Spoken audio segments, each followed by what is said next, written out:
I'm James Helder. Welcome to Full Court Football 24. We're in the 2010 club today in Mitcham. Quite privileged to be joined by former Brentford, Southend and Leyton Orient star Carl Hutchings. Firstly, Carl, how are you? I'm great, thank you. Thanks for having me. Oh, great pleasure. Great to get you on the channel. I'd like to look back on your career a little bit today. But before we go into that, let's talk a little bit about your upbringing and where you grew up. Okay. So basically, I'm from West London. Grew up in West Kent Estate, down in Fulham, and grew up with my three older brothers, one younger sister, and just my mum. It was West Kent was a very interesting place. You know, lots of young kids out there running around on the street, mostly sort of like single parent families, and you know, as you do growing up, your mum's out working 24/7 trying to put food on the plate. I was lucky enough, I had three older brothers. They were out sort of like doing whatever they could do to put food on the plate. So me being the youngest of the brothers, I kind of had it a little bit shielded. You know, if ever there was a fight or anything like that, I had my older brothers to back me up. But it was fun, but it was tough. You know, it weren't easy growing up in West Kent Estate, but it kind of sets you up for life, I think. So that typical inner city upbringing, if you like, big estate, loads of kids out playing of an evening. You're playing football, you're playing run-outs and them kinds of things. 24/7, it was like, you know, I remember sort of, if it was holidays, you'd be out of the house by 8 o'clock in the morning. The only time you'd come home is when like, your mum would scream out the window, sort of like just scream your name. You could be anywhere in the estate and you know you're going to hear her run home, have your dinner and run back out again. It was like we had a football pitch out the front. And every day there'd be at least sort of like 30, 40 kids in that football pitch just chasing a ball around, run outs in the estate, knock down ginger, you know, you name it. We'd be getting into mischief, getting chased, you know, whatever, hanging out on we had in our estate, we had a place called The Wall. You know, we just hang out on the wall. If ever you were sort of like, didn't know what to do, had nowhere to go, you just go to the wall. There'd be at least another 10, 15 kids just hanging out doing really nothing, but just having a laugh, cussing each other, and just letting time go by, so to speak. What was you playing then? Grassroots football for your local side at that stage? How would that sort of work? Yeah, so it was interesting actually. When I first started, I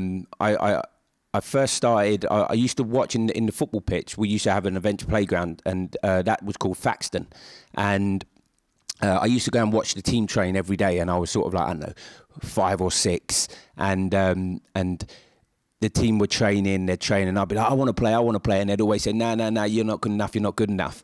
And then one day, I used to get put in goal, because obviously, you know, my brothers are older than me and that, and they'd be like, right, you know, you get in goal, so I just go in goal. So I'd be diving around outside, and one day the team was short, Faxton was short of a goalkeeper. So I just turned up and I went, I'll go in goal. So I actually ended up playing, they put me in goal. I ended up playing really well, and I ended up doing a season in goal. And what happened was, I remember playing down at Lily Road Rec 5-a-side for Faxton, and I was in goal, and one time the ball came out, and I sort of like, you know, threw the ball out the goal, ran on pitch with the ball, started taking on a load of players and stuff. And every now and then I'd do that, and then I'd say to the manager, see, you should put me on pitch. And the following season, I said to him, look, I'm not playing unless I go on pitch. And lucky enough, we had another goalkeeper who came in, and he put me out on pitch, and that's when I really started sort of like showing everyone what I could do on pitch. And that was at the age of sort of like, I don't know, 9, 10 in Lily Road Rec down in Fulham. Now, you were spotted for scouts at Chelsea, brought into Chelsea. How did that conversation work, and what happened around that? Yeah, I mean, that was all down to Lily Road Rec, really. There was a guy called Peter Benfield. He was in charge of Chelsea United, which was a Chelsea club as well, down in Fulham as well. And he set up a Chelsea United football team. And whatever links he had with Chelsea, he was like a Chelsea scout at the time. We're going back 30 odd years ago, and he is responsible probably for, you know, a great deal of players that came through the Chelsea squad. You know, certainly Jody Morris and players like that, Frank Sinclair maybe. You know, a lot of players that came in from West London. He's responsible, and I was basically playing down at Lily Road Rec, and I remember playing for Faxton, and he came up to me one day and he was like, look, you know, I want to take you down to Chelsea. And I was like, nah, don't be silly. Because back then, the thing for me is, if you don't know anyone who's doing something successful, then you don't believe in it, you know. And for me, it was really, you know, the only people that I knew who were successful were sort of like, you know, drug dealers in my estate and the gang leaders in my estate, you know, and that was what we were kind of like growing up to want to be. When Peter Benfield came to me and said, look, I want to take you to Chelsea, I was like, you know, I watched Chelsea on TV and I was like, nah, this can't be true. One day, he said to me, all right, meet me at the gates at Stamford Bridge. And I used to bunk in Stamford Bridge all the time over the back wall. So I said, okay, cool. So I went down there, I walked down North End Road, stood at the gates. I was about 11 years old, standing at the gates. And just as I was thinking, nah, this ain't for me. And I was just about to turn around and walk away. Peter Benfield drives up in his car and, you know, he said to me, like, you know, where do you think you're going? And I just sort of like, you know, my legs are shaking at this time. He says, get in the car. And we're in the old cow shed, it used to be. We drove down into Chelsea. He introduced me to the managers and that was it. I was there, you know, I ended up being at Chelsea for nearly 5 years. I was captain the under 13s, under 14s. And it was a really interesting time, actually, because I got to meet a lot of, you know, players that were older than me, that were successful, and belief started to grow in me that, wow, actually, you know, there are things called professional football players and you could actually be one, you know? What was it like at Chelsea at that time at the club, and what were the players like, and anyone in the group that we would know? So player-wise, for me, Neil Shipley was my year. So he went on to sort of like, you know, do well. Older than me, sort of like who I used to go up and train with was people like Frank Sinclair, Eddie Newton. Jody Morris was a bit younger than me. So, you know, obviously he's gone on now. He's Chelsea assistant manager. Michael Dubes, he was a couple of years younger than me as well. Now, you know, when I first went there, it was a really interesting place because, you know, like I said, we are going back 30 years ago. Attitudes were crazy. Chelsea fans were skinheads or punk rockers. Racism off the terraces was incredible. You know, I'd be ball boy and there'd be chants coming from the terraces. You know, there's only one black ball boy. It was just crazy. It was, and at the time, you don't know how to deal with it. You know, you're 12 years old, 13 years old. You're playing for Chelsea. You've got the badge on, and then at training, you're getting called, you know, things like, you know, nigger, coon, amongst your coaches. And you're thinking, what the hell is going on here? Wow, how do you deal with that as a young kid, if you like, as a young player? I mean, a lot of the time for us, if it came from players, then I was brought up not to take no shit from anyone. So basically, it would be like, you know, get them in the change room and start, you know, just have it out, sort of thing, you know, fisticuffs. But when it's coming from the coaches, then that was very difficult because you want to, like, for me, my only real focus in life at that point as a 13, 14-year-old was to be a professional football player. And I think, you know, when you're hearing this sort of language from the people that you're looking up to and you're thinking, wow, these guys have got my career in their hands. And, you know, I was brought up with my mum, so I didn't really have a dad or whatever who it was the first time sort of like in my life that I had a male figure, I suppose, that I half respected in one hand, and on the other hand, you're confused because you're getting, you know, racially abused at the same time. So it was really weird. And I look back on it now, and when I speak to people about that now, I actually realise what was going on. But at the time, you just, as a kid, you're just confused. When you look back at that as an adult now, what goes through your mind? Well, I think, look, I had my kids. I've got my children, and, you know, at any time, if anyone, you know, whether it be any adult, any kid, you know, if they were to racially abuse and give out the same abuse that myself and, you know, my other sort of like colleagues at the time at that age had, you know, it would be war. You know, it would be literally war, and, you know, I'd drag them out and drag them to the police station, and it just, you wouldn't even stand for it, you know. So did anyone speak up at the time? Was there any correct channels or procedure to go through when things like this happened? Nah, I mean, you know, I can remember getting put into a room, and I think someone must have made a complaint, because there was me and one of my best friends at the time, And we got put into the room. We were basically two of the better players at Chelsea, or we thought, they loved us in a sense of, they give us a captain's armband. They were giving us the treatment, so to speak, or patting us on the back and stuff. Now, we got put into a room one day, and I can remember it was literally the first, I think one of the top managers was there. It was like the head director, youth team, and all of this. And there was about 4 adults in the room, and then the manager, who was mostly responsible for all of this, he turns around and goes, "Look, guys, I want you guys to know that I'm not racist. When I call you these names, it's because this is what's going to go on in the future. This is what you're going to have to put up with. The fans are going to be giving you this sort of stick, and I want you to, I want you to be ready for it."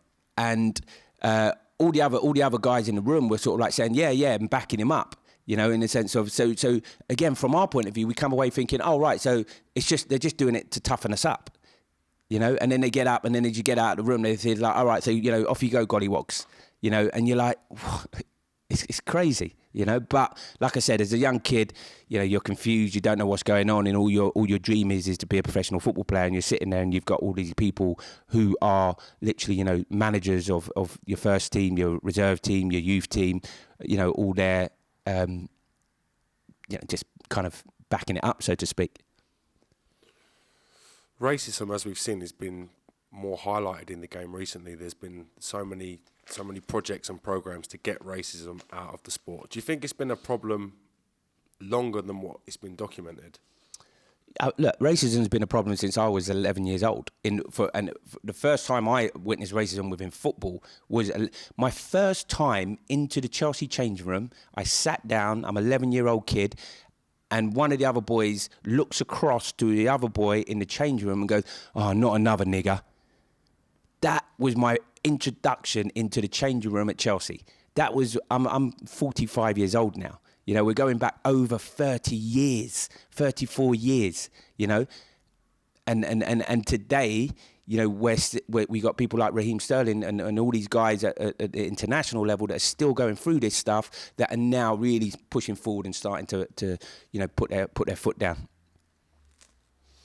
At age 15 come the decision that you wasn't going to sign with Chelsea, you wasn't going to make that step up as an apprentice. Can you talk us through that day and that conversation, if you like? Yeah, that was, for me, one of the most sort of like crushing days, because like I said, from 11 to 15, I'd been at Chelsea, I'd been walking down, it was like 10-minute walk from my house. I'd been going to all the games, I'd been captain of the youth team. And then I get called into the dressing room, basically. And it was about this time when people were starting to find out that they were going to get their 2-year scholarships or apprentices. And, I go in and I'm thinking, I should have this in the bag. And the manager calls me and he says, look, you've done really well. You're doing, your attitude is fantastic. You put everything on the line. He said, the challenge we've got is that we've got 2 other centre midfielders that we're flying in. One was from Scotland, and the other one was actually Muzi Izzet, who, to be fair to him, went on, had a fantastic career and is a fantastic player. And he said, look, we've got these lads, they're coming in, they play in your position.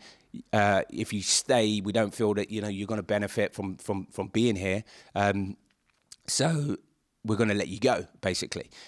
Now, at that point, I'd put everything into being a Chelsea. I was skipping school. I didn't get on in school anyway. So literally, I'd be leaving school half day and going down, just practicing, going to Chelsea. Or if I weren't going to Chelsea, I'd just be going back to West Kent, playing in the football pitch. I just literally wiped everything off and said, all I want to be is a professional football player. And the one thing as well that playing for Chelsea and going there 3 times a day done was stop me from hanging out with the gangs.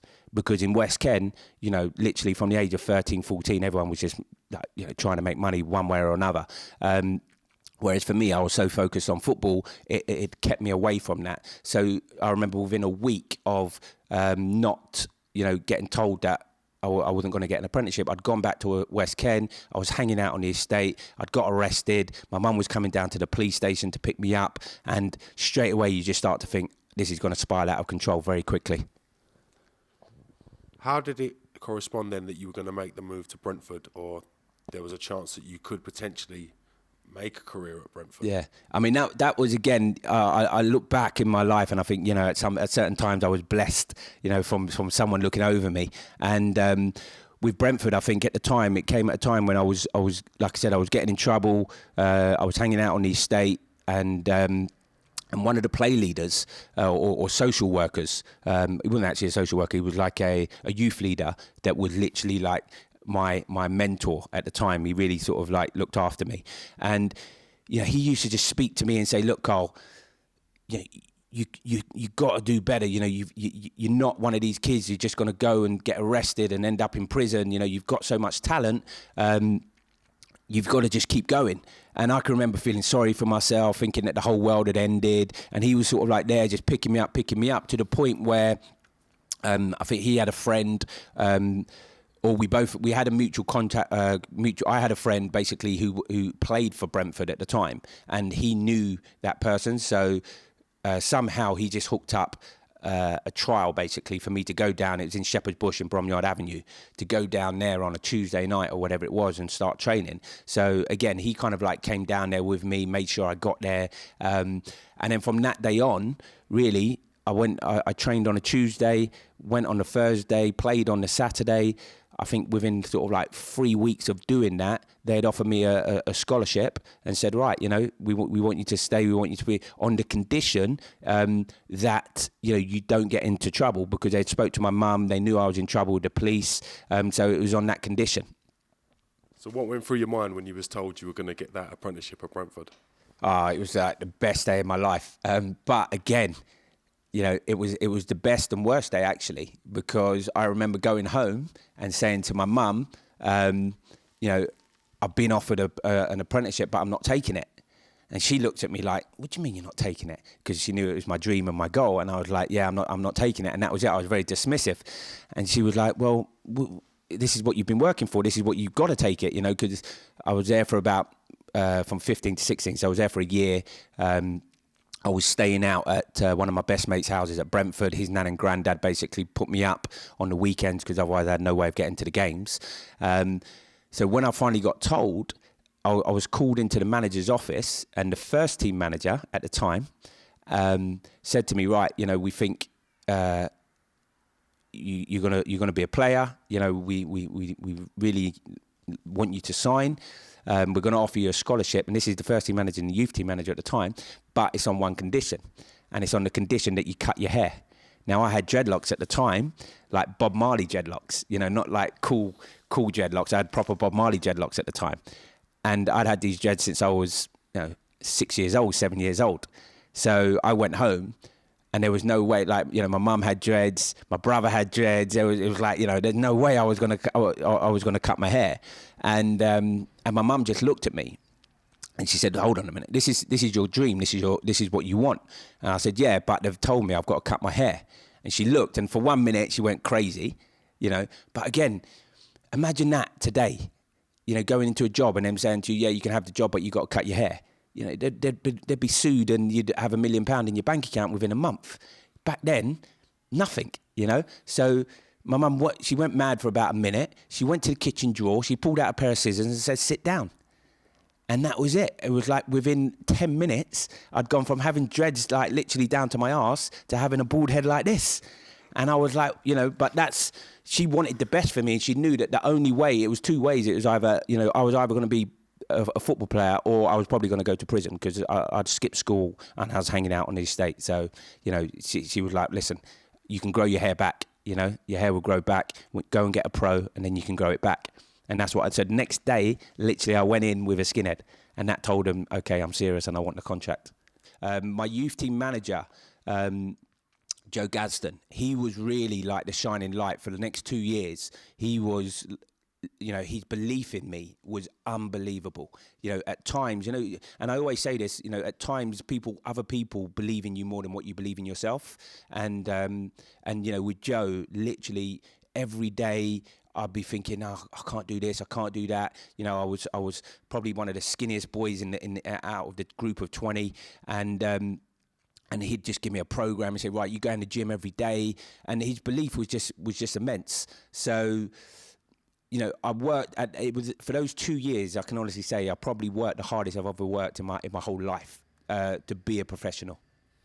Manager David Webb came in, gave you your professional debut. When a new manager comes in and you're a young youth team player, is it a frightening time where you think to yourself, oh, all the hard work I've done under the previous manager, will the new manager give me a chance? Yeah, definitely. I think, see, we got to the end of the second year and I'd been offered a contract. I'd been offered, I think, a 12-month contract. And then all of a sudden I go on holiday and then I read in the papers that the manager, Phil got sacked. And that was the first team manager that I was expecting to come back and play for. He'd actually took me away when I was still in the youth team with the first team. So I travelled a couple of times with the first team. So I was you know, a little bit upset, sort of like thinking, damn, you know, Phil's a good guy. I was expecting to get back in there and really have a chance of playing in the first team the following season. Then all of a sudden Dave Webb comes in and it was, you know, I went in, he called a meeting, he asked to meet all of the players. You know, he spoke to me personally. He said, like, you know, I know a lot about you. I know you're a good young player. I want you to continue doing and progressing in the way that you've done. So it did set me up personally, you know, I felt good that, okay, I had a chance of going in. But again, it's a new manager. You've got to learn new ways. You've got to learn the ways that he wants things done and basically, you know, be guided by his rules, so to speak. Talk us through your professional debut for Brentford. What do you remember? I'll tell you what, pre-season, I had the worst pre-season ever. Every game I was awful. I picked up the nickname TNT. Wow. Every touch I had, it was touched and tackle. It was like literally for 3 or 4 games, I was so nervous.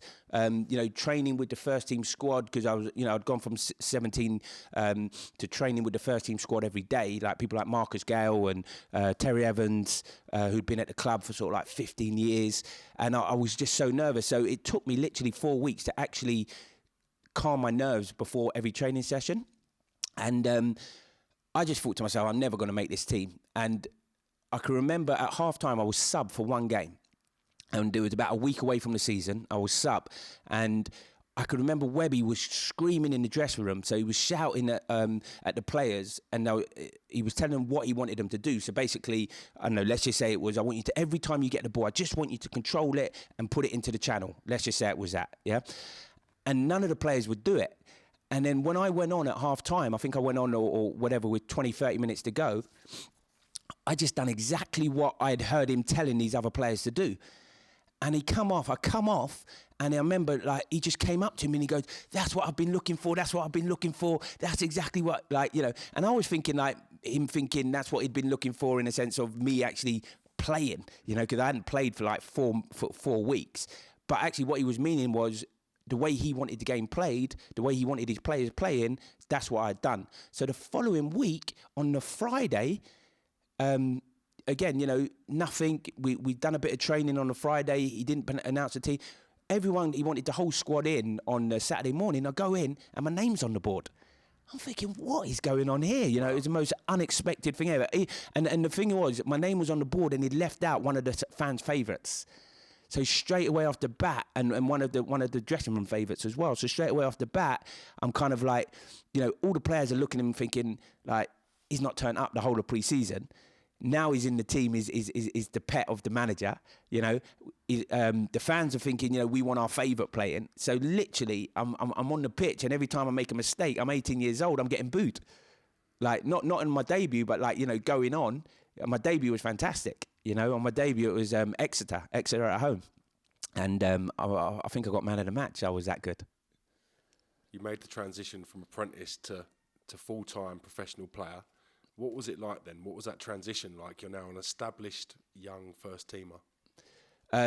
It was the best feeling in the world. And the great thing is that from my youth team, sort of like I made that transition with some of my best mates as well. So I had the goalkeeper, Tamer, who literally was probably my best mate at Brentford, alongside my other roomie, who was Craig Ravenscroft. And these were guys both from my youth team that we'd been together since 15. And we had another couple of other players as well, like John O'Michael Johnson. So there was about 4 or 5 of us that actually made that transition all together. So, Saturday nights now, we're young professionals. We can go into the clubs and call ourselves professionals. And then we had a couple of younger players who had come up. So people like Marcus Bent, who was now sort of like, he was now training with us. He was quite a bit younger, but he'd come up. So we'd get him into the nightclubs and he was probably only 16 at the time. And so we was going out saying, we're professionals and we're playing on a Saturday. It was just, it was living the life on £125 a week.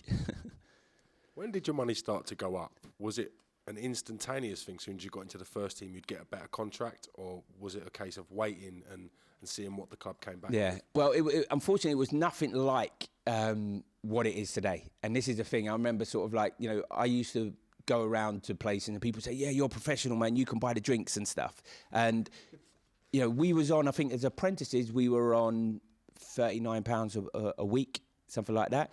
As a first year pro, I think I played nearly 30 games, first team games in my first year, and I was on like £125 a week, which you couldn't even fill your car up, with that. At the end of the month, I was literally bunking the train at the end of the month. As a professional football player, I can remember getting on the train on a Saturday afternoon, bunking the train coming out of South Ealing to jump on the bus to go down from South Ealing to Brentford to play a game on a Saturday in front of 7,000 people and having to bunk the train home. That's mental. It was just crazy. You became a staple of the team for the next sort of 5 seasons. You had some big moments. You played all over the pitch. You played left back, you played right back, you played centre half, you played centre midfield. In your opinion, what was your best position? So I think my best position or my favourite position was definitely centre midfield. That's just because, you're in the middle of the park. As a youth team player, I was scoring loads of goals from midfield. And as a player, just naturally, my best position was definitely centre midfield. My thing was, though, is that, like I said, how I made my debut was because I was very good at listening to what managers wanted. And whenever Webby would sort of, in training, I was able to take whatever he wanted, and whether it be the left back weren't doing his job or the centre half weren't doing his job, I was able to dissect that information and really just go out there and perform in that position. So in training, if someone wasn't doing their job or there was an injury, he'd say, Carl, go and play in that position. And I'd go and play in that position. And because I knew exactly what he wanted from that role, I'd play it really well. So I'd end up actually playing in the first team in that position as well. What do you remember about the 95 season when the team reached the playoff semi-final? What do you remember about that? You was a key man for that season as well. What can you tell us about it? Yeah, I think there was a couple of... We reached the semi-finals, and then I think the following season we reached the finals in the playoffs. So there was one season, I think we lost to Huddersfield in the semi-finals on penalties, I believe it was. And that was sort of like... It was devastating because we'd led the whole season. The whole season we were top of the league. We were absolutely crushing it. And then I think we slipped up the last couple of games, and Huddersfield basically, I think they slipped up as well. I can't remember who got promoted, but we ended up in the semi-finals with Huddersfield, and we lost to them at home. I think it was at Brentford. Batesy, I think it was, who missed the penalty, and I can just remember being devastated. But the thing was that set us up. So the following season, I can remember that pain, and so one of my mentors always said to me, whatever, there's a silver lining, make something out of adversity, so to speak. So I can remember sort of like taking that. And I remember the following season when we got into the semi-finals against Bristol City, I think it was, I could remember the pain of losing in the semi-finals previous. And I just said to myself, I'm not going to let this happen again. And that season, that semi-final, I was playing centre-half, and they were the best 2 games I think I probably ever played for Brentford, against Bristol City in them semi-finals. And we ended up beating them and going into the finals. 96-97, you're a first teamer in the Brentford squad. You're a big part of the dressing room. You're a big part of the team. Can you talk to us about the decision to train with Southend at that time and what happened with the contract negotiations? Yeah, so that was interesting actually, because basically all around me, I was seeing players going. Some players that I'd been in the team with for like 3 or 4 years. We'd reached the playoffs a couple of years on the trot, and then players were starting to leave. And at the time, I felt that I was, one of the better players as well. And basically, I was out of contract, and I was trying to negotiate a better contract, and the board just weren't having it. I think they offered me about £50 a week more, which at the time, again, it wasn't gonna pay my expenses to get into training, so to speak. So Southend, I think they were in the Championship at the time, and they asked me to sort of like go down there, train with them. And that was the first time really as a professional that I'd really gone outside of Brentford and experienced what it's like to train at other clubs. I went down there, I realised that the grass isn't always greener on the other side. They were training out of a little, they still train there now, boots and laces. It was like a little hall. It was freezing cold. The pitches were muddy. I was travelling probably like an hour and a half, hour and 45 minutes to get there. And I ended up doing like half a pre-season there. And then in the end, Webby phoned me up and he said, right, what do you want to do? And I just said, you know what, I'll just take that contract and I'll prove you, I signed it. So I think I ended up signing another year to try and prove them sort of like to get a bigger contract at a later date. Speaking to Marcus Bent, he said you was a key part of him developing as a footballer. David Webb insistent that you take him under your wing and show him how to behave as a footballer, show him how to act. Can you talk to us about that period a little bit? Well, I think what it is, like I said, from a young age, I realised that at that moment in my life, the only thing that I was good at was playing football. So my attitude towards football was sort of like just whatever it takes. It means we've got to train harder. It means we've got to eat the right things. And this is a very young, early age. We've got to go to the gym 3 times a day. That's what we do. And I think with Webby, he loved that attitude. I'd be literally the last one out on the pitch. Everyone would be going home, driving home, and I'd still be out there sort of like trying to bend the ball in the top corner, 2 hours after training.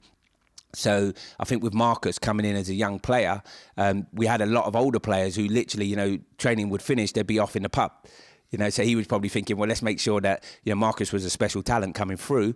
Let's make sure that he's guided in the right way. And I think for me, one of the things, I suppose, when I look back in my life, I've always liked helping other people, coaching other people. I've always been there for younger people, so to speak. So for me, it was like a natural thing. Marcus was like a little brother to me, and we just kind of like, he's good banter as well. So it was easy really just to pick him up and make sure that he stayed focused on the right things. Did you know first time of seeing him play that he would go on to play at a higher level and go on to have such a successful Premier League career? Yeah, I think I got introduced to Marcus when he was about 14, I think it was. He was training with the youth team, with the under 15s or what it was, on a Thursday or whatever night down in Acton. And where I was an apprentice, the manager had asked me to go down and have a chat with some of the younger boys. So I went down there and I was watching them train, and we used to do this heading technique that I used to show I was literally the best at it because I trained every morning, 200 balls every morning. 200 balls? Yeah. We'd hang a rope from a pole going down. So the ball was on a rope, literally, and you just run up, and literally every morning, one of my things was I had to get there like an hour early and just literally do 200 headers every morning on this ball. So the manager, the youth team manager, had asked me to go down and speak to the younger ones. And when I was there, they were doing the heading technique, and Marcus was about as good as me at doing the heading technique, and he was like 14 years old. And I was like, wow, hold on a minute. I've trained, God knows how many hours. And what it was is like where you go up, you hang up in the air, you hang there and then you punch through the ball, so to speak. So it looks like, it's like a slam dunk technique, you just hang time. And Marcus was doing that at 15 years old. So from there, I knew straight away, this kid's going to be a good talent.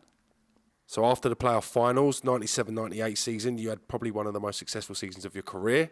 Named Supporters Player of the Season for Brentford as well. So you must have been on fire that season. Yeah, you know what it was? I think I'd finally got to the stage where I actually believed in myself. And it sounds really strange and stupid because I'd been at the club for sort of like, 5 or 6 years playing as a professional. But when you're surrounded by older players all the time, you're always kind of like looking up to players. And I think that season, I was probably still only 23, something like that. But all of a sudden, I felt like I belonged.